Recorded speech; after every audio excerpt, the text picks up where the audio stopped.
Campeão! Seja bem-vindo a mais um Alvo com Álvaro, podcast dos campeões que sempre tem a única missão exclusiva de botar você no topo do pódio.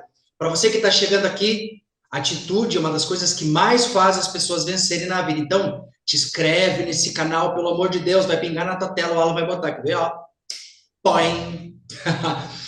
Muito obrigado por você estar aqui, sempre agradecendo a tua presença, que é por sua causa que a gente tem o podcast, essa segunda temporada, e nós vamos, 2024 longe. Agradecer ao patrocinador, a NV Data, nosso parceiro nesse ano de 2024. Então, se você precisa de painéis, entender como é que está acontecendo a tua gestão do teu negócio, a turma lá do Neto da NV Data trabalha diretamente com business inteligente. Nossa, Álvaro, o que é isso? Análise de dados. Tu só pode crescer o teu negócio, prosperar na tua jornada se você tem dados, se você tem métricas e principalmente se você consegue fazer essa análise de uma forma rápida e prática, tudo isso na palma da sua mão que a turma da NV Data monta para você. Então, fala com o Neto, diz que você assistiu o podcast, que eu tenho certeza que toda a gestão da empresa vai ser poderosa com a NV Data. Agora, se você é pequeno empreendedor, profissional liberal, quer se desenvolver, quer se tornar um líder melhor, um vendedor melhor, fazer uma gestão melhor, trabalhar a sua mentalidade, porque sim, alta performance anda ao lado de empreendedorismo. Vem para nós, Academia dos Campeões, a nossa escola de negócios, onde a gente acelera os teus resultados, encontros todas terças e quintas ao vivo comigo, com tantos outros convidados especiais. A gente tem grupo de WhatsApp para fazer troca e conexão, a gente tem plataforma de educação 24 horas para tu assistir os conteúdos exclusivos da academia, então te inscreve, eu tenho certeza que a gente vai colocar você no topo do pódio e fazer você voar. Hoje eu tenho a honra de receber ela, que é doutora em engenharia. Nossa, olha, segunda vez na minha vida que eu entrevisto uma doutora. Esses dias eu entrevistei meu querido Madison, que também é doutor. Nossa, você viu, Álvaro, quem que você traz para o podcast? Meus, the best of the best. Não senta qualquer um aqui na cadeira do campeão. Ela tem 8 anos na jornada empreendedora, CEO da Flower, que é uma edtech de educação corporativa, e o trabalho deles é maravilhoso. Diretamente de Porto Alegre para o mundo, senhoras e senhores, Ana Kleckner, seja muito bem-vinda ao podcast no Alvo com Álvaro. Muito obrigada, uma boa noite a todos, um prazer estar aqui, né, para a gente poder compartilhar um pouquinho dessa nossa história, né, e trocar aqui algumas ideias, enfim, poder passar um pouquinho, né, a nossa experiência, né, para que, quem sabe, aí possa ser legal para quem está ouvindo, enfim, poder aproveitar alguma coisa disso aí. Tu sabe que eu conheci a Ana num evento lá em Floripa, chamada Startup Summit. A Ana estava com a banca da Flower lá e naquela troca a gente fez a conexão e hoje a Ana está aqui comigo no podcast, trazendo esse conteúdo, trazendo essa jornada, falando da jornada da Flower também, principalmente aqui a gente sempre ajuda as pessoas a construírem negócios cada vez mais poderosos. E eu sei que a Ana é uma especialista em design thinking. Álvaro, o que é design thinking? Meu Deus, de passar no pão. Design e desenho, think e pensamento. Se estiver errado, Ana que me dê a paulada. O que significa isso? Ana, o que significa design thinking, Ana? Vou passar para a doutora, que é especialista nesse troço. Bora lá. Os convidados que cortam. Bora lá. Bom, design thinking, né? É exatamente o que você falou, é o pensamento em design, né? O que é esse pensamento em design? Parece uma coisa, né, tão complexa, né? E ao mesmo tempo tão simples, né? O que é o pensamento em design? Design, se a gente for pensar, é questão de projeto, né? A tradução, ele é projeto. É o pensamento em projeto. Mas o que ele tem de diferente, né? E por que ele surgiu tão forte? As pessoas cada vez mais falam nele, né? Ele foi surgindo, veio um pouco de moda e ele veio para ficar, né? Cada vez mais as empresas utilizam, implementam. O design thinking, na verdade, ele é uma nova forma de pensar os projetos. Quando a gente fala nova, na verdade as coisas vão se reinventando, vão melhorando e vão se aprimorando e se entende, bom, quais são as melhores práticas que a gente tem? O que o design thinking traz de diferente? Normalmente a gente tem um desafio, né? Quem não tem desafio todos os dias nas suas realidades das suas empresas, né? A gente vive de problema e de desafio e de perrengue, né? Então, assim, quando a gente tem um desafio, alguma coisa que a gente precisa solucionar, normalmente a gente vai direto, qual a solução que eu vou dar para isso? O design thinking traz uma abordagem diferente. Eu trago muito mais, muita gente associa o design thinking a método, a ferramenta. Eu gosto muito, design thinking, é pensamento. Então, é muito mais uma abordagem, uma forma de pensar diferente no projeto. O que ele traz de diferente? Ao invés de a gente pegar e direto de um desafio para uma solução, a gente dá um passo atrás, a gente tenta entender o desafio, a gente tenta entender o nosso problema, a gente desenvolve um olhar de empatia sobre aquilo, tenta descobrir o que a gente ainda não viu, porque normalmente a gente tem a tendência a usar aquilo que já tem na nossa cabeça, né, para tentar responder aquilo, e a ideia do design thinking é esse processo exploratório anterior. O que eu ainda não enxerguei? Quem eu ainda não ouvi? Qual foi, né? Como a gente diz, toda a história ela tem diversos lados, e a gente precisa exercitar esse olhar de mudar as nossas lentes, enxergar esses outros lados, para daí sim, depois que a gente encontrar aquilo que ainda não estava visível para nós, aí sim, aí a gente entende que a gente entendeu a raiz do nosso problema, ou aquilo que é mais relevante dentro de um problema, porque normalmente o problema ele é amplo e tem várias facetas, e a gente tem que escolher um lugar por onde começar. Aí a gente encontrou, aí sim, aí a gente pode ir para o processo de criatividade, pensar nas ideias, porque a gente vai ser muito mais assertivo, a gente vai ter muito mais chances de sucesso no resultado, porque a gente fez esse trabalho prévio, porque esse trabalho prévio nos fez validar, nos fez pensar, e a gente já vai de forma mais assertiva lá para o final. Então, em resumo, né? Um resumo grande, esse é o design thinking. Tu trouxe uma coisa interessante, né, Ana? Eu fiz esse dia um podcast, nós falamos muito com a Ana sobre isso. A dificuldade das pessoas tem em parar para pensar, parar para processar. Por exemplo, nós aqui da academia, a gente faz toda reunião, toda semana reunião de board, pensando em melhoria para o processo, melhoria do produto, melhoria do serviço, enfim. E é interessante uma coisa assim, às vezes o gestor, o dono daquela empresa, o profissional liberal, ele quer criar coisas novas, mas se ele vive no mesmo ambiente, com as mesmas pessoas, lendo os mesmos livros, eu me lembro do Murilo Gun falando uma coisa muito interessante. O Murilo Gun dizia assim: meu, se você tem os mesmos inputs, se você, o que é o input? Com as pessoas que você vive, o que você lê, o ambiente, você conversa, cara, você vai ter os mesmos outputs. Aí que eu te pergunto, Ana, o quanto o ambiente que a pessoa convive, o que ela lê, as pessoas com quem ela se relaciona, o que ela assiste, interfere nesse. E quando eu estou falando para você, nossa, Álvaro, é design thinking, é a Microsoft? Não, você dentro do teu negócio, Álvaro, meu cliente não está vindo até a loja. Meu, você pode parar para pensar o que você pode criar de jornada para o cliente vir. Um exemplo, eu sou advogado. O que você pode pensar para fazer de diferente no teu sistema de atendimento, na tua proposta de serviço, por exemplo? Isso é um pensamento. É você desenhar algumas coisas. Aí eu te pergunto, Ana, qual que é a importância do ambiente dentro dessa formação para que a gente não fique sempre na mesma bolha? Bom, eu acho que tu trouxe uma coisa bem interessante, que eu faço um exercício sempre que eu dou 15 segundos para as pessoas fazerem um determinado desenho. E todo mundo desenha exatamente a mesma coisa, né? E o que a gente traz dentro dessa lógica, né, nos 15 segundos? A gente vive fazendo as coisas em 15 segundos. Não são 15 segundos, mas a gente vive correndo contra o tempo. Quando a gente corre contra o tempo, a gente acaba sempre replicando as mesmas coisas, né? Então, a gente mudar, né, o que a gente fala é a mudança de mindset, né? A gente tem que mudar a nossa forma de pensar. A gente precisa enriquecer o nosso dia a dia para que a gente possa ter resultados diferentes. Quando, né, essa questão do ambiente, a gente fala nessa questão do ambiente, o quanto isso tem um potencial de mudança, o que acontece? Toda vez que a gente muda alguma coisa, a gente está tirando algo que funciona para colocar uma coisa nova. E que é incerto, né?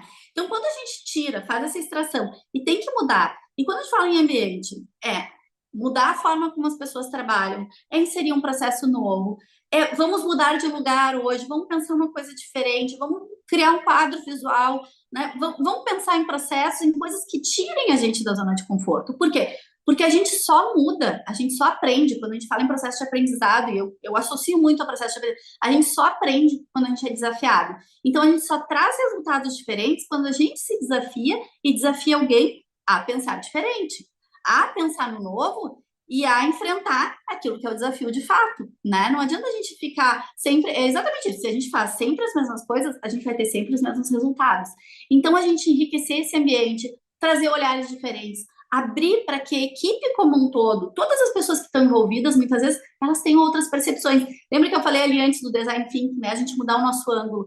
Quando a gente traz as pessoas que estão junto e diz assim, poxa, a gente está com esse problema. Às vezes a gente está tão focado em resolver o problema E às vezes as pessoas têm tantas visões que podem ser tão esclarecedoras, né? Que é o que a gente chama de insight. De repente alguém vai chegar lá, vai dizer, puxa, o cliente lá na frente me comentou um dia que ele gostaria de tal coisa, o que ele se sente assim quando ele é atendido. Poxa, aquilo ali pode ser um grande insight para ter a grande virada de chave. Às vezes a resposta, ela já existe, a gente não está enxergando, né? Então a gente olhar, mudar o nosso ambiente, mudar o nosso mindset para que a gente tenha um olhar diferente, que a gente seja mais observador. Quantas vezes a gente passa todos os dias nos mesmos lugares e não enxerga o que está na nossa volta?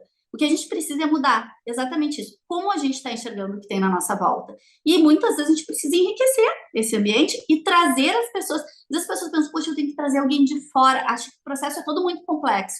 E na verdade não é.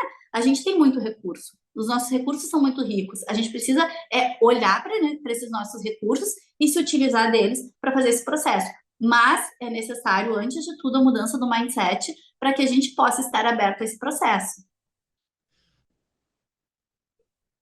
Uma das coisas que eu faço muito, Ana, é assim, ó, é uma das ferramentas mais simples e incríveis que eu aprendi nessa jornada, atendendo empresa e fazendo, porque eu sou aquele cara que eu vivo o que eu ensino, então eu sou um educador corporativo, eu trabalho com empreendedores, mas eu participo de bilhões de mentorias anuais, sempre me desenvolvendo o meu negócio para poder desenvolver melhor o negócio dos outros.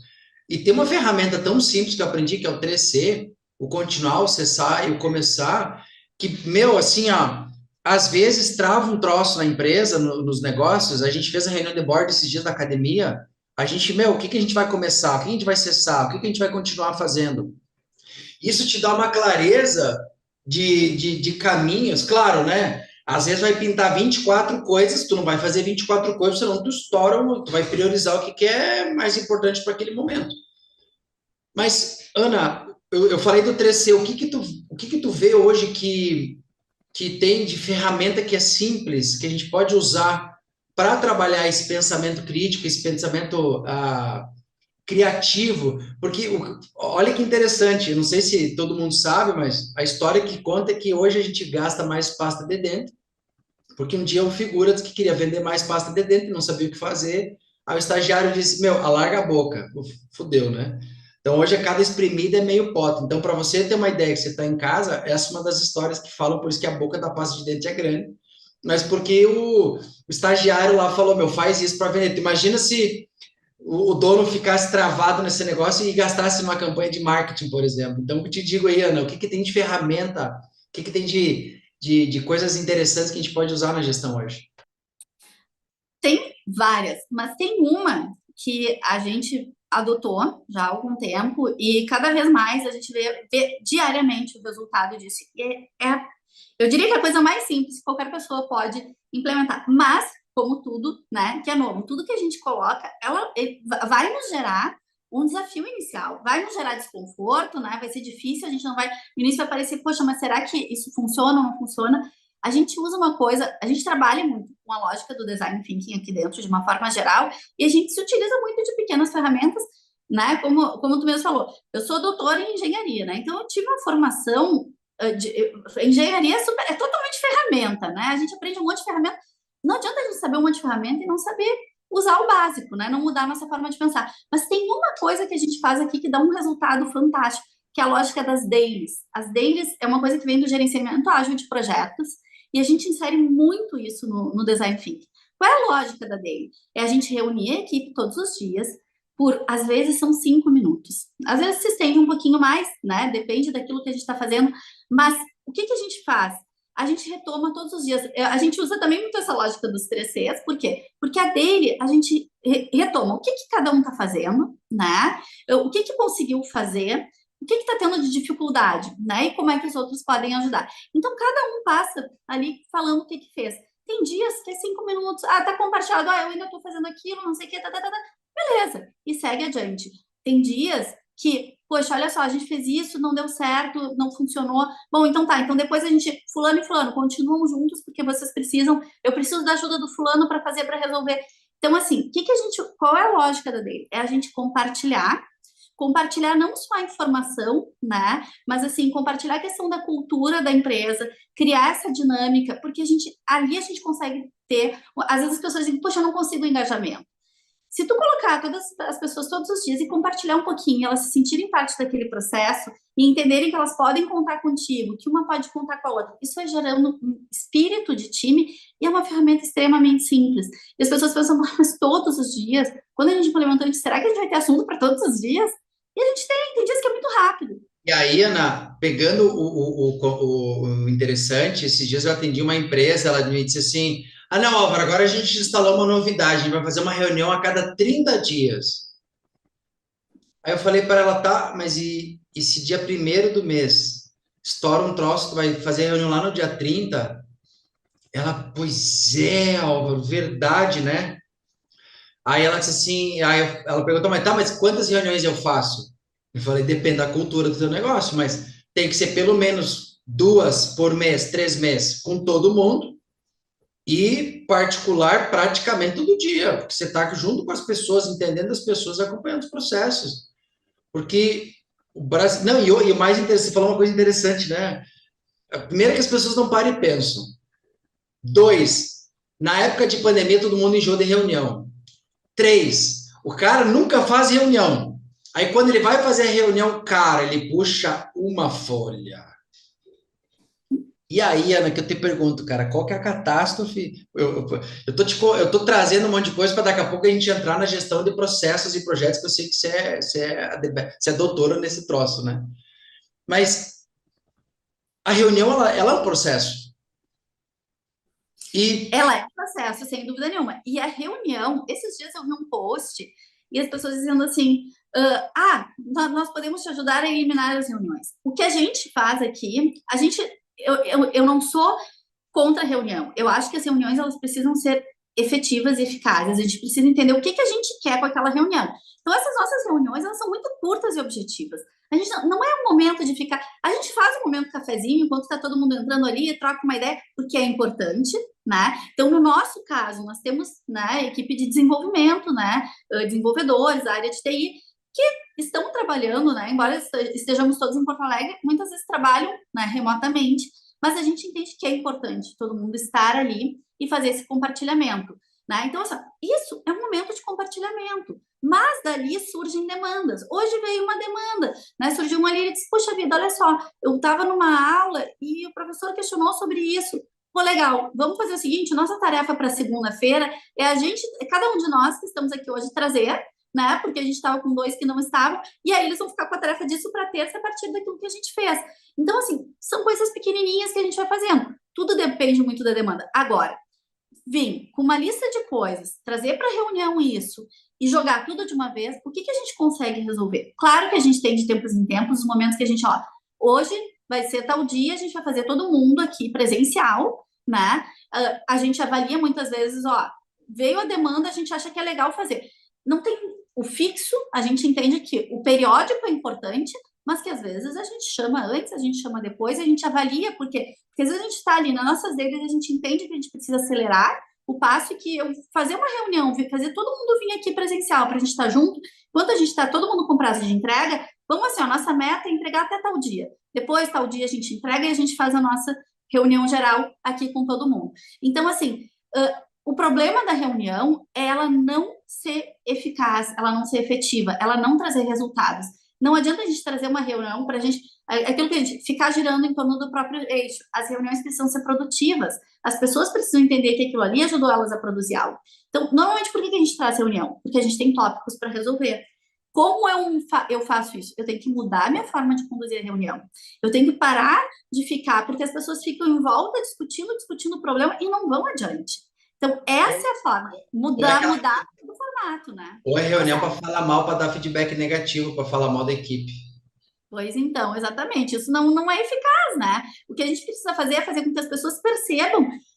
Eu acho que é isso que eu falo quando eu falo em mindset, é a gente mudar toda a dinâmica. Porque, assim, se as pessoas estão querendo falar mal, né, da equipe na reunião, é porque as coisas não estão funcionando. No momento que tu consegue criar engajamento, a equipe consegue trabalhar e sente que está andando de forma conjunta e que isso está harmônico, poxa, peraí, agora a gente está trabalhando junto, eu estou te ajudando, tá me ajudando, as coisas estão funcionando. Não dá espaço para o cara falar mal. A gente começa a ajustar os pontos, né? Então, assim, só que a gente precisa de processos, inclusive para reunião. A gente precisa ter processo para conduzir reunião, né? Então, assim, as reuniões, a gente não é contra, a gente acha que é importante fazer reunião, mas a gente precisa ter claro o que que a gente quer, qual é a pauta, como a gente vai conduzir, qual é o resultado que eu quero chegar no final. Essa é a lógica de processo, né? Tu tem um input, tu tem um processo de transformação e tu tem uma saída. Reunião é um processo, tem que ter essa mesma lógica. Uma entrada, um processo e uma saída, né? Então, assim, a gente precisa entender, né, que o que que a gente quer, né, com aquela reunião. Trazer um monte de coisa para discutir, muitas vezes, eu quero falar para você, em que a gente já tem uma solução pronta para a gente propor, a gente já vem aqui, vem só para chamar, para dizer para vocês, mas a solução já está pronta. Não, só um pouquinho. A gente traz uma reunião que é para discutir, para construir conjuntamente, né, e sair com uma solução. Por quê? Porque aí tu tem engajamento das pessoas, né? Então, a reunião, ela pode ser um grande ponto diferencial, né? Ou ela também pode ser aquela coisa que as pessoas fazem, poxa, 50 reuniões essa semana, não fiz nada, né? Então, assim, o que que é isso, né? A gente tem que repensar esses processos. Tem como fazer ser efetivo? Sim, a gente não precisa deixar de fazer reuniões, a gente precisa fazer com que as nossas reuniões sejam melhores e mais produtivas. Ana, pergunta cretina. Como é que é para você viver num ambiente de negócio que é masculino e ver esse movimento do empreendedorismo feminino? Porque é impressionante, assim, cada vez mais, nós aqui da academia, se a gente olha para os nossos alunos, a gente vê 70% da mulher. A nossa rede social, 70% da mulher. Minha esposa é uma sócia, é minha sócia também nesse negócio. Aí que eu te pergunto assim, o que que você já passou de perrengue por ser mulher empreendendo nessa tocada, e o que que a mulher tem de diferente que nós homens podemos aprender com vocês e trazer para os nossos negócios? Legal, Eu legal. falei que aqui rola cretinagem também, a gente tem que não Mas sabe tenha, que esse é um ai, assunto. que lindo, que é maravilhoso, nossa, é incrível. Não, meu, às vezes tem louça para lavar, tem filho para cuidar, tem filho que está com fome, faz parte do processo. Hoje temos. Mas isso é legal. Eu gosto de falar sobre isso, sabe? Porque, assim, as pessoas têm essa coisa de romantizar, né? O empreender. Não tem nada de romântico, né? Tem de trabalhar pra caramba, né? E nós, como mulheres, a gente está numa área de tecnologia, né? Então, assim, a gente chega numa área de tecnologia. Quando tu chega como mulher, as pessoas associam muitas vezes assim, os joguinhos, né? Os joguinhos de vocês, não somos uma empresa de tecnologia, né? A gente entrega resultado. E é muito mais, demora muito mais para a gente conseguir chegar lá e mostrar qual é o nosso lugar. Então, assim, às vezes a gente tem que insistir, falar mais alto e se expor, e chegar lá e assim, vamos questionar. Olha, eu tenho a agregar e a gente tem que mostrar. A gente tem que perder um pouco também esse medo, porque eu vejo muito assim, porque não tem espaço para mulher. Tem espaço. A questão é, sim, o ambiente é masculino, as pessoas ouvem com mais facilidade os homens, é mais fácil para um homem, que a gente sabe que em geral são gestores, elogiar um outro homem do que elogiar uma mulher e dizer que aquela mulher, pô, essa mulher né, é o cara, né? Como se diz, pô, não, essa mulher, né, ela é top. É muito mais difícil, dói, né? A gente às vezes dói, a gente ouve elogios, às vezes, tu vê que são contidos assim, porque é difícil, eu não posso dizer que ela é melhor que os caras, sabe? Então, assim, a gente passa por isso, com certeza, mas a questão é, como é que a gente entende isso? Eu vou sair batendo e reclamando, eu sou uma pessoa extremamente otimista, tá? Eu sou muito de olhar, vamos olhar as coisas pelo lado positivo. Tem um baita de um espaço. No momento Você tem cara que lê o jeito Harvard de ser feliz. Quem leu o jeito Harvard de ser feliz e um trechinho do inteligência emocional do Goleman, ele traz, né? O que que é o otimista? Ele, tá, beleza, cara, a gente tá fudido, a gente entendeu, tá, mas o que que tem de bom nisso aqui? Alguma coisa tem de bom. E o que que eu tenho que fazer daqui para frente, né? Essa é a questão. Isso a gente também, eu gosto muito de associar isso com a questão do pensamento factual, né?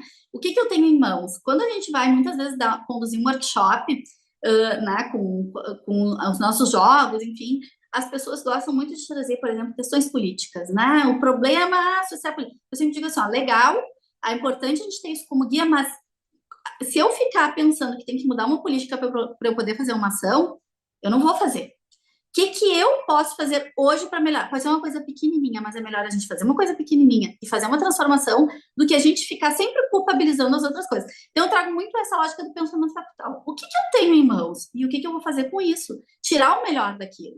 Não adianta eu chegar e ficar me lamentando que eu não consegui fazer a janta porque não tinha lá, não sei o que. Então, o que eu tenho em casa? Eu vou fazer a melhor coisa que eu puder fazer com o que eu tenho em casa, né? Então, assim, essa coisa, né, de a gente ficar sempre se vitimizando e culpabilizando, a gente passa por perrengue. A questão é como a gente lida com isso, né? Então, assim, eu vejo um baita espaço e quanto mais a gente se coloca e se posiciona, mais espaço a gente ganha, mais admiração a gente ganha, a gente acaba se destacando. Por quê? Porque a gente foi lá com um jeito feminino de ser, de fazer, né? As mulheres têm uma coisa que às vezes incomoda, talvez no início, de serem não tanto, tá? De serem um pouco, aparentemente mais doces, né? Mas assim, de terem uma forma um pouco mais de olhar as pessoas, de ter uma sensibilidade para situações maior, né?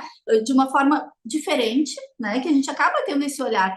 Inevitavelmente, quando tu é mãe, acaba sendo mais maternal, né? Não é essa coisa assim, pô, às vezes me dizem assim, tá, mas o cara não fez, tem que mandar para. Não é assim, sabe? A gente tem esse olhar, né? Eu vejo muito, a gente tem um olhar muito de desenvolver as pessoas que estão com a gente, né? Então, assim, ó, poxa, eu quero olhar o que o cara tem de bom e eu quero desenvolver ele, né? Porque eu sei que eu posso fazer isso, né? Então, a gente tenta trazer esse nosso jeito e, ao mesmo tempo, trazer esse olhar de negócio, porque a gente vai aprendendo muito e a gente também vai aprendendo que, poxa vida, olha só, existe uma frase que se fala muito, né? Que é a questão da síndrome da impostora, a mulher não sabe cobrar, né? E a gente começa a aprender. Poxa, olha só, o cara tá lá fazendo, a gente ouve de pessoas dizer assim, ó, pô, o cara tá lá vendendo, o cara não tem metade do que vocês têm, vocês, né? Vocês têm que se vender, vocês têm que valorizar o produto de vocês, a solução de vocês, o que vocês têm é fantástico. Então a gente começa a ouvir de algumas pessoas, e apesar de ter muita gente que tem, né? Muitos homens que têm essa dificuldade, também tem muitos homens que apoiam, que têm uma visão de que, ok, não importa se é mulher ou se é homem, tu é competente e eu vou te ajudar, eu vou te apoiar. Então a gente tem que se prender nessas pessoas, né? Diga. A, a minha esposa, a gente se trabalha há muitos anos, a gente faz terapia em casal, a gente se desenvolve, ela vai em evento, e, e agora vou ser bem cretino mesmo. O homem que tem medo que a mulher passe, ele não é homem, ele é um moleque. Vou repetir. O homem que tem medo, que vê que a mulher passa, ou que a mulher é mais, pode ser tua esposa, ou seja lá o que for, não é homem, é moleque. O que que significa isso? Tem uma das mentoras da minha esposa, ela é a Priscila de Sá, é uma das maiores referências em liderança feminina no Brasil. E a Priscila de Sá fala uma coisa que é interessante. Ela diz que às vezes as mulheres vão fazer mentoria com ela e elas precisam. O marido não se importa que ela pague R$ 5.000 numa bolsa, mas o marido se importa se ela paga, sei lá, R$ 1.000 num curso de desenvolvimento. E por que que eu estou falando isso, Ana? Porque eu precisei fazer muito forte esse trabalho em mim para poder hoje ajudar minha esposa, vê-la brilhar, levar para o palco, incentivar, investir. Trouxe ela para ser sócia da academia. Todas as aulas, você foi uma das convidadas da academia, né? Você viu? Todas as aulas que são com mulheres, todas elas é ela que abre, ela que toca, ela que recebe, ela que faz a gestão, a parte de comunicação. Então, de novo, o homem que tem medo de ver uma mulher crescer mais não é o homem, é a moleque. Bota nos comentários o que que você acha sobre isso aí, mas é muito esse lance assim, ó, tipo, é aquela coisa, eu não confio no meu taco, eu não confio no outro, daí eu vou denegrir o outro porque eu sou, às vezes, mais incompetente que aquela pessoa. E por isso que eu te falei, né, Ana, a gente tem a parte cretina porque a realidade é diferente da ilusão. É verdade. Não, isso que tu falou é bem verdade. Assim, mulheres muito fortes, elas incomodam os homens. E é fato, né? Aqui, para, de novo, prepara. 3, 2, 1 e. Vai, fala de novo a frase aí. Mulheres muito fortes, elas incomodam os homens. E é fato, né? É um fato isso, é uma coisa que a gente vai aprendendo. No início a gente se sente, né? Eu sempre fui muito. Meu pai sempre me dizia assim: meu pai nos criou, né? Sempre para ser protagonistas, mas ao mesmo tempo a gente teve um exemplo diferente em casa. Ele sempre disse: vamos lá, nos deu todas as ferramentas. Mas a minha mãe sempre foi a dona de casa. Então, assim, eu cresci num ambiente meio ambíguo, né? Que meu pai me deu todas as ferramentas, mas o exemplo que eu tinha era minha mãe, que tinha que ficar em casa, dando todo o suporte, né? E tudo. Uma mulher com baita potencial. A minha mãe é uma mulher com baita potencial e que eu tinha uma certa frustração até certo ponto, né? Em relação a isso. E aí, tu vive com o exemplo que tu teve, mas ao mesmo tempo com as ferramentas que te foram dadas. Então, o meu pai sempre me dizia assim, ó, o teu pior defeito é a tua melhor qualidade. Tu é muito justa e tu quer buscar as coisas a serem justas. E aí, tu é intolerante aos erros, ele me falava. E aí, um dia, uma pessoa me disse assim, poxa, Ana, tem uma coisa que as pessoas não têm mais hoje, que é a questão, as pessoas toleram qualquer coisa. E tu não tolera, e isso é fantástico. Eu disse, puxa vida, mas meu pai sempre me disse um defeito, né? Qualidade e defeito. E aí tu começa a entender, né? Que, poxa vida, o que eu tenho que fazer com isso para que isso as pessoas não vejam como defeito? Então a gente também tem que aprender. Por quê? Porque mulheres fortes incomodam os homens.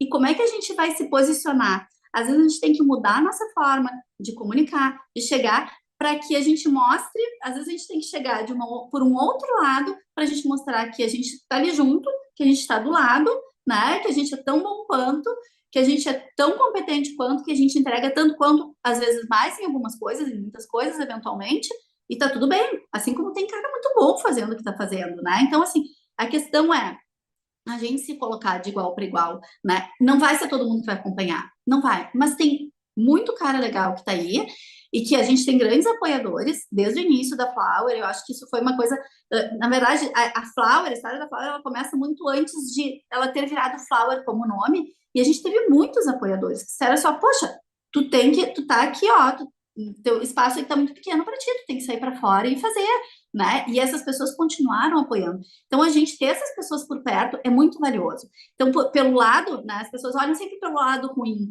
Eu gosto de olhar pelo lado bom das pessoas que estão lá apoiando e que nos ensinam muita coisa, que nos dão espaço e nos mostram assim, ó, poxa, às vezes um voto de confiança é um empoderamento absurdo. Né? Abrir um espaço para tu estar ali dentro, para tu ser uma das únicas mulheres. A gente participou do Go Global, de 15, 2 empresas eram lideradas por mulheres, né? Então, mas a gente está ali e está tudo bem, e eu estou lá de igual para igual, né? Eu quero que esse número aumente, né? E aí perguntaram aí, com conselhos, né, para mulheres na inovação. Tem que ocupar o lugar, né? Não adianta a gente ficar culpabilizando isso ou aquilo, né? A gente sabe que a gente vai incomodar, mas a gente tem que usar o que a gente tem de bom para tentar incomodar um pouquinho menos.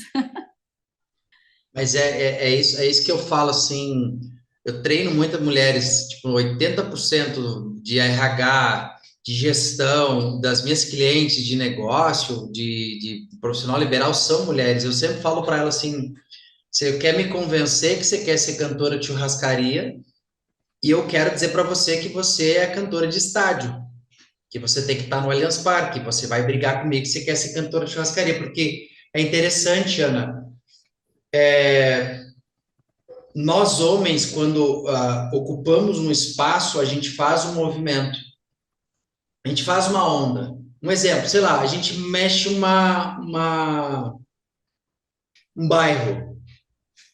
Agora, quando uma mulher ela se sobressai, ela mexe uma região. O impacto é muito mais forte. E não é puxar saco, isso é tu pegar estudo, é tu ver a realidade das coisas que acontecem hoje. E indo para esse caminho, Ana, de jornada, de negócio, qual a importância hoje de você desenvolver processos dentro da tua empresa, mas principalmente existe um caminho para que tu consiga criar um processo mais... Porque às vezes tu quer criar processo, mas tu engessa. Vou melhorar a pergunta. Como criar um processo poderoso sem engessar a jornada? Eu sempre digo assim, uma coisa que a gente vem implementando sempre aqui na Flower é a questão de implementar processos justamente isso, que não sejam engessados. Eu acho que é um processo de aprendizagem. A gente tem que dar os passos. Eu acho que vem muito essa coisa que a gente fala muito do Lean Startup, né? De teste de validação. A gente tem que ir aos poucos, né? Porque não adianta eu colocar um processo, eu achar que o mesmo processo que acontece aqui vai acontecer exatamente igual para outras empresas. Cada empresa tem a sua própria característica. Então, a primeira coisa que a gente precisa entender é qual é o problema que a gente está vivenciando, quem são as pessoas, o que pode funcionar. E a gente ir testando aos pouquinhos. Não adianta a gente querer implementar e impor um processo de uma maneira, a gente tem que ir, vamos testando isso aqui, vamos ver se dá certo.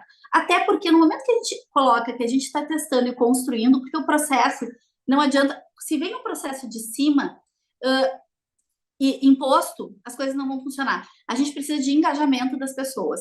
Quando as pessoas têm esse senso de pertencimento na construção do processo, é muito mais fácil tu ter sucesso na implementação dele. Então, uma coisa que a gente faz muito, e que a gente, muito do que a gente faz nos nossos jogos, eles trabalham muito isso, vamos pensar nos projetos todos juntos, traz para a reunião, para as pessoas ajudarem a pensarem nas soluções, e tira alguma coisa dali, sempre tira alguma coisa, porque tu vai estar engajando as pessoas. Só consegue implementar processo que tem engajamento. Como é que tem engajamento? Quando as pessoas têm senso de pertencimento, quando elas sentem que elas puderam, elas fizeram parte da construção daquele processo. O processo tem que ser leve para todo mundo. Então, excesso de processo é ruim, né? Então, o processo, ele precisa existir, sim. Por quê? Porque cria essas dinâmicas, criam essas sistemáticas, criam essas gerações de resultados, né? Essa questão de organização, porque se a gente não tem um direcionamento, a gente não sabe para onde vai, a gente sempre diz, ó, o escopo, né, tem que ser aberto o suficiente para que a gente possa criar, mas não pode ser fechado demais, que a gente não tenha opção para onde ir.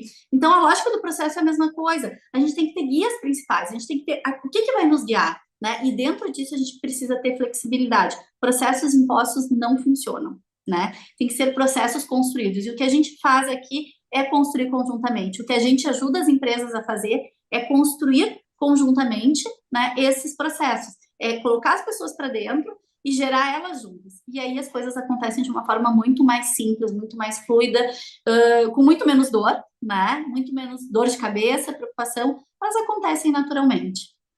Você trouxe uma coisa muito importante. Eu trago sempre, durante muito tempo da minha vida, eu estudei liderança, assim, mergulhei 2018, 19, 2020, assim, ó, eu estudei muito, muito, muito sobre liderança.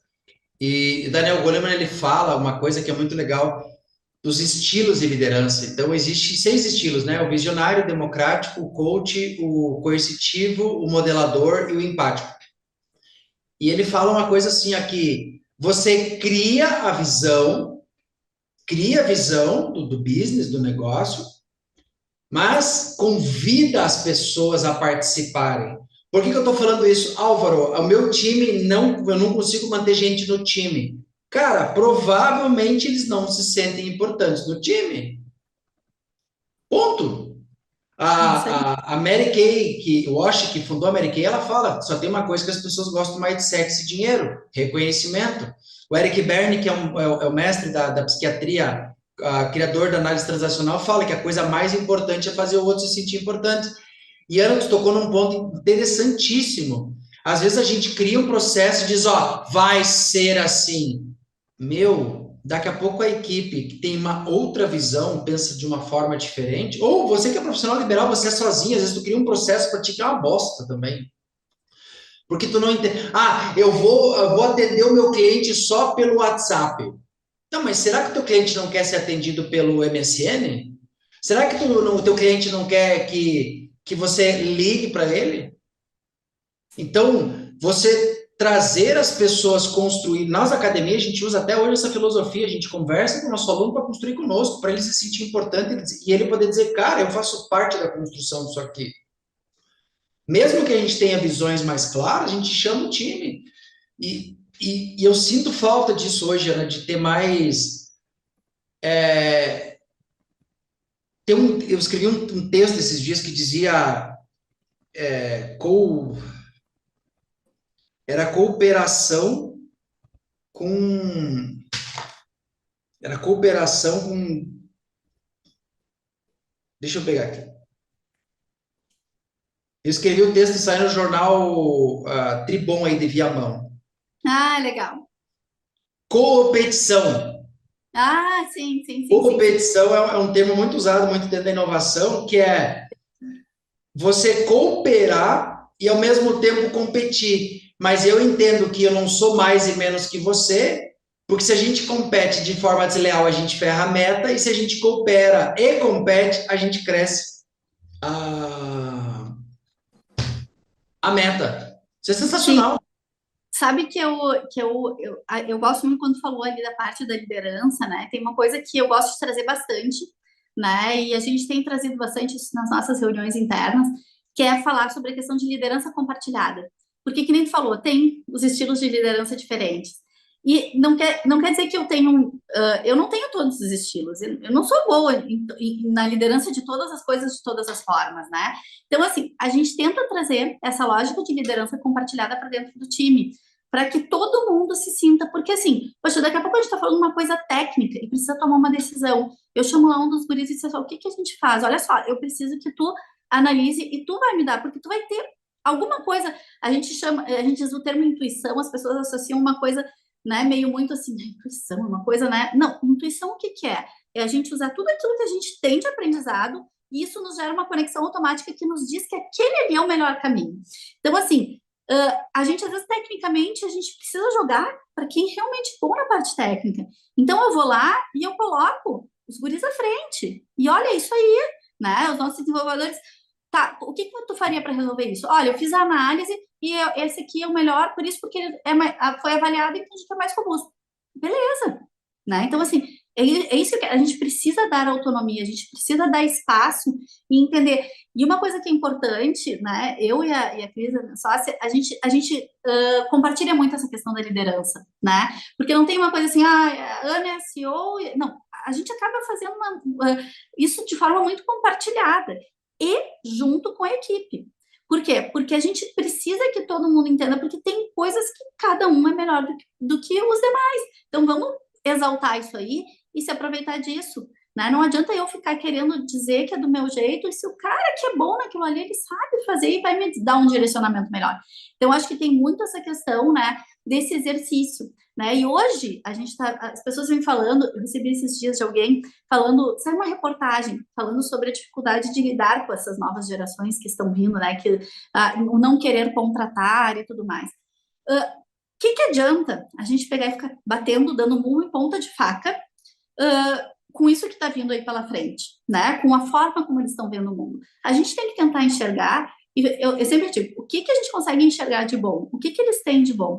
Vamos extrair isso aí. Por que eu vou ficar olhando o que está ruim?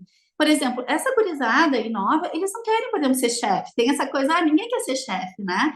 Então, assim, dentro, eu não quero jogar esse fardo para eles, mas eu tenho pessoas aqui que têm um nível de maturidade maior e outros menores. Então, a gente trabalha com eles dessa maneira. Olha só, tu tá com um nível de maturidade maior, ajuda ali, né? Traz, pô, mas entrou um cara que é muito bom e tem uma visão muito boa nisso. Poxa, vamos puxar ele para. Vamos pedir para ele ter um olhar assim. Então, a gente vai dando autonomia, espaço. Sempre, eu não preciso dar, eu sempre digo assim, não precisa dar nome aos bois quando as coisas estão acontecendo bem, né? Então, assim, ó, tu vai ser agora o coordenador de não sei o que, de não sei o que. Poxa, não precisa, as coisas estão funcionando. Ele está assumindo a responsabilidade. Eu vou dando reconhecimento, né? Porque ele tem um nível de maturidade, ele está mais tempo.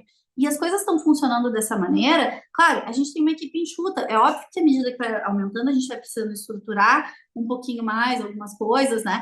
Mas assim, a gente ter o cuidado de saber entender, né? Como a gente vai lidar e extrair o melhor, eu acho que é extremamente importante. E que liderança não é essa. Liderança é uma coisa, eu decido que eu sou o líder, né? A liderança acontece ao natural, né? Eu acho que assim, e todo mundo faz parte desse processo de liderança, né? Não é, eu não me considero que eu sou a líder na Flower. Não, eu tenho o meu papel de liderança, a Cris tem o papel dela, a Thaís tem o papel dela, o Matheus, o Thiago, sabe, o Bruno, cada um tem o seu papel no determinado momento, né? Eu sou responsável por conduzir todo o processo? Sim, eu tenho essa responsabilidade e eu não estou me eximindo disso, é diferente, né? Não estou jogando para eles algumas responsabilidades, elas são minhas, muitas delas. Não Mas, é de largar, de toma, vai, faz. exatamente. é dar autonomia, dar espaço e ajudar que eles se desenvolvam dentro da capacidade que cada um tem, daquilo que cada um tem a dar de melhor, inclusive a se descobrir, né? Porque o que a gente quer é que ajudar que se desenvolvam, né? Porque no momento que a gente desenvolve as pessoas, a gente sabe que elas estão mais engajadas, elas estão mais felizes e que isso vai retornar para todo mundo, né? Então, eu estava até conversando, né, com a Thaisa, que trabalha com a gente, dizendo assim, a minha preocupação, a minha maior preocupação da empresa hoje é reter as pessoas que a gente tem, porque isso é o maior ativo que a gente tem. A gente tem os produtos, a gente tem essa capacidade, mas reter as pessoas, isso é muito mais importante. Então, a gente olhar, ter esse olhar sobre as pessoas, ter dar esse espaço, né? Criar esses processos de forma conjunta, faz com que a gente vá conseguindo, né? Ter as pessoas engajadas, né? Das pessoas se sentirem parte. Hoje a gente está num mundo que todo mundo trabalha de forma híbrida e às vezes as pessoas nem sabem quem é o chefe, ou o chefe entra lá e não está nem aí quem é quem. Não, se a gente quer pessoas engajadas, a gente precisa envolver as pessoas. Mesmo que o meu número seja enorme de pessoas, porque a gente conduz processos, né? Eu vim agora, na semana passada, da Unisc, a gente tinha 40 professores dentro do mesmo espaço que a gente precisava engajar por uma determinada ação que era para um laboratório de empreendedorismo e práticas comunitárias, né? Então, assim, são 40 pessoas. Como é que eu engajo essas 40 pessoas? Existem formas, né? A gente conduz atividades que a gente coloca, eles saíram de lá com projetos em que eles se sentiram parte e naturalmente se engajaram com o processo de querer dar continuidade. Por quê? Porque eles mesmos geraram as soluções, né? Então, eles se sentem responsáveis por fazer que aquilo dê certo, né? Então, as estratégias, né? Voltando à questão de processos, a gente tem que ter estratégias diferentes, né? O mundo mudou, a estratégia tem que ser diferente, o olhar tem que ser diferente e a gente tem que ser flexível a essa mudança, né? Então, a gente tem que ser sensível ao que está acontecendo. E volta aquilo que tu falou antes, né? Como é que a mulher, né? Como é que a gente se usa disso? A gente tem muitas vezes essa sensibilidade e flexibilidade já mais ao natural, né? Então, a gente consegue se ajustar, tentar entender, ter esse processo de empatia e trazer isso para dentro, mas de forma profissional. Né? Eu acho que esse é o nosso grande desafio. Né? Porque todo mundo acha, mulher associa mulher àquela coisa maternal. Sim, a gente é maternal, mas a gente também é do negócio, a gente pega firme, a gente vai lá e faz, né? E é difícil, às vezes, enxergar, né? Porque todo mundo olha, poxa, a Ana sempre foi aquela que cuidou de todo mundo, né? Mas, pô, às vezes tem que ser, né? Vamos lá, a gente tem que entregar, tem que ir resultado, tem isso, né? E a gente tem que chegar para fazer coisa que a gente não gosta, né? Vem a parte da parte ruim, né? A gente faz muita coisa que a Tem gente não bônus gosta. também. Não é romântico, né? A gente, mundo startup, todo mundo, eu tive uma ideia, tudo lindo. Na hora que vira empresa, o bicho pega, né? E a gente vai ter que fazer muita coisa, tem que parar de fazer aquilo que a gente tem a paixão por fazer, que da minha parte é pesquisa e desenvolvimento, eu sou extremamente adoro, e às vezes tem que fazer a parte burocrática, e tem que atender prazo, tem que fazer isso, tem que correr atrás, e é isso aí, né? Isso faz parte do processo, essa é a vida real, né? Sensacional. Tive a alegria de receber hoje essa gigante, grande Ana. Ana, antes da gente fechar, eu gostaria que você trouxesse no alvo com convidado. Você pode agora aproveitar esse espaço para você dar aquela orientação que é poderosa, aquele conselho que você gostaria de ter escutado lá atrás, que hoje faz diferença. Então, no alvo, senhoras e senhores, com Ana. Tu falou uma coisa, acho que é bem legal. Assim, ó, confiem, né, na capacidade, confiem na intuição de vocês. O processo de empreender é aprendizado contínuo. A gente aprende todos os dias. E cada aprendizado ele fica guardado e vai nos dando direcionamentos. Aceita esses direcionamentos, aceita as oportunidades que vão se abrindo e não tenham medo. Porque eu acho que o que mais me segurou, a gente brincar, até o florescer, né? Isso vem um pouquinho da história da Flower, né? O nome Flower também vem um pouco disso. Ele tem um duplo sentido, mas esse é um dos sentidos. Eu tive muito medo em alguns momentos, quando eu via que, poxa, eu tenho que ir lá e fazer. Até o momento que eu disse assim, ó, chega, eu tô ajudando todo mundo a fazer e não tô fazendo para mim.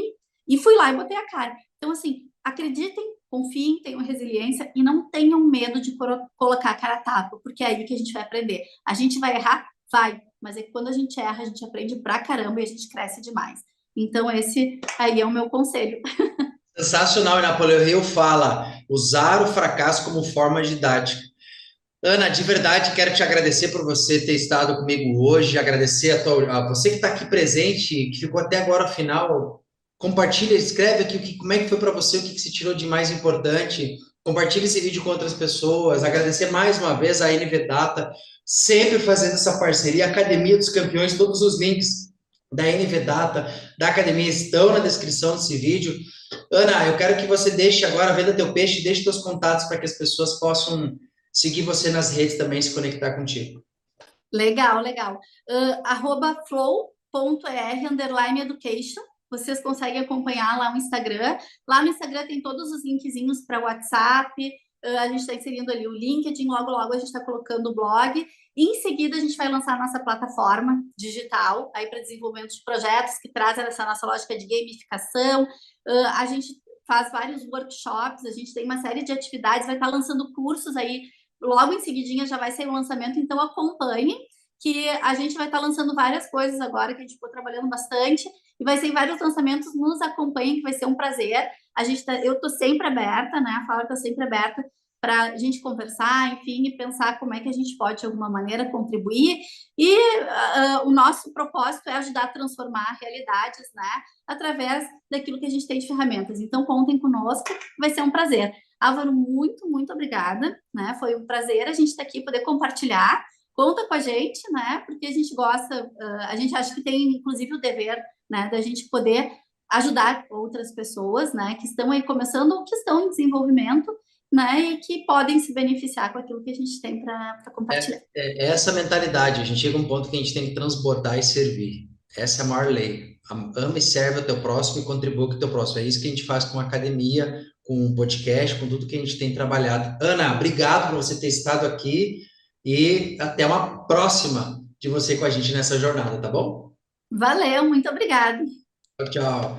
Para você que ficou até o final, meu muito obrigado, NV Data, sempre fazendo essa parceria incrível. Então, se hoje você precisa de gestão melhor no teu negócio, ter dados, métricas, tudo na palma da tua mão, NV Data é a solução para você. Agora, se você é pequeno empreendedor, empresário, profissional liberal e quer avançar nas tuas vendas, nos teus negócios, na tua gestão, compartilhar a tua jornada com outros empreendedores, venha ser nosso aluno na nossa escola de negócios da Academia dos Campeões. Tenha certeza que a gente pode te auxiliar, porque a nossa missão da Academia do Álvaro, de todos os convidados aqui, é uma só: colocar você no topo do pódio. Um forte abraço e a gente se encontra lá no topo do pódio, que é o lugar que você merece estar. Até a próxima aqui. Tchau.